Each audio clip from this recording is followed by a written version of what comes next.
It is true that we all are light, but the honest truth is that until you know and understand what I'm about to tell you, you may never shine to the right audience and your light may never be useful to your world. So a while ago, I was in a conversation with Tosin Togunde, who just released a wonderful track. I think you should listen to. You are Yahweh. You are Yahweh. Yahweh is the one who's holy.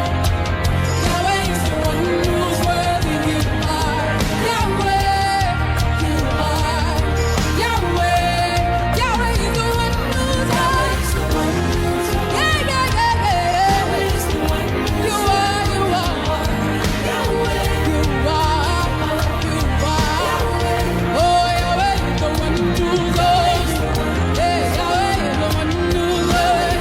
Yeah,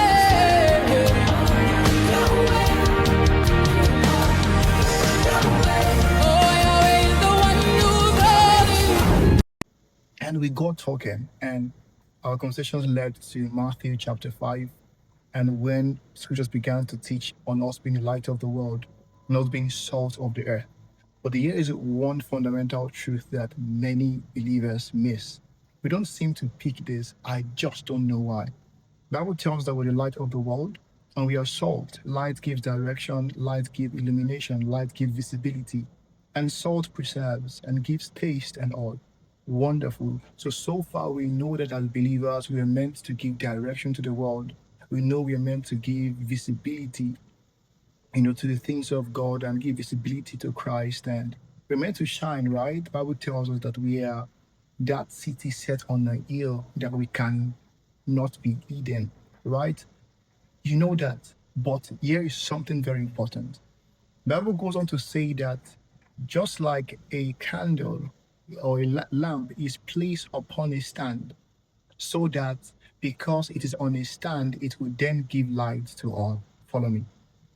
The goal is not light being produced. The goal is not you having revelation, you having a solution, you having an answer to a generation's burden. That is what light is. But it goes on to place emphasis on the platform upon which light is placed. You see, it's one thing to be light. It's another thing to have the wisdom to leverage the right platforms to give audience and give visibility to your light. So you can be shining and shining brightly just in the back of your room. Shining, having so much knowledge, having so much revelation. In fact, you built the next right product, you build the next solution. In fact, you know the answer to the problems of the war between Israel and Hamas. But the thing is that you are on the wrong platform. Platforms matter a lot, friends.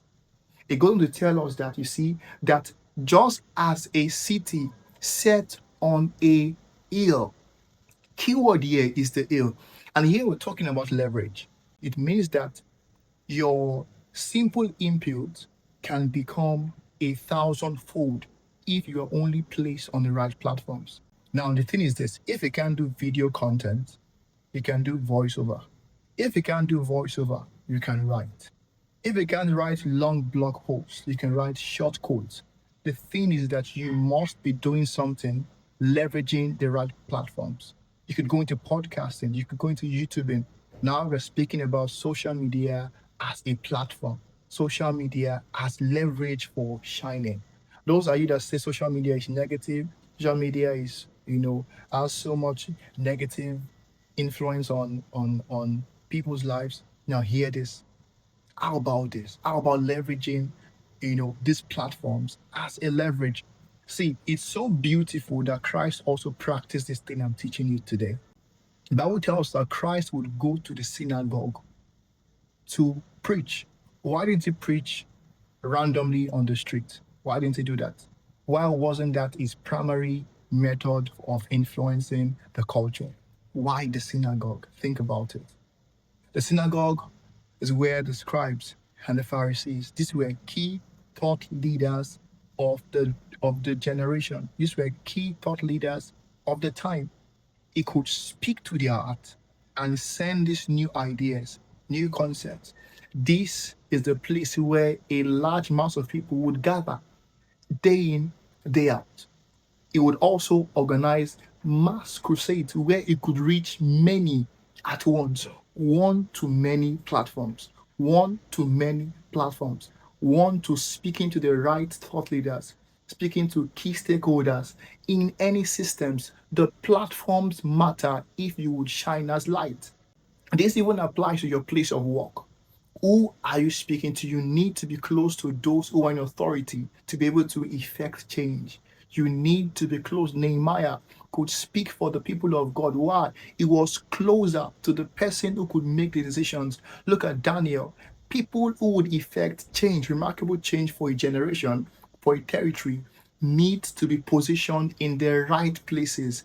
It matters. Your position, your placement matter. So if by adventure or by divine coincidence or divine calculus, God has placed you in certain positions of power, it's not a fluke, it's not by accident, because God understands that for light to cause remarkable change, for us to be able to shine as light in this world, we must be placed on the right platforms, we must be placed on the right stages, we must be placed on the right seats of decision. And through right platforms, then we'll be able to translate God's desire even to the earth.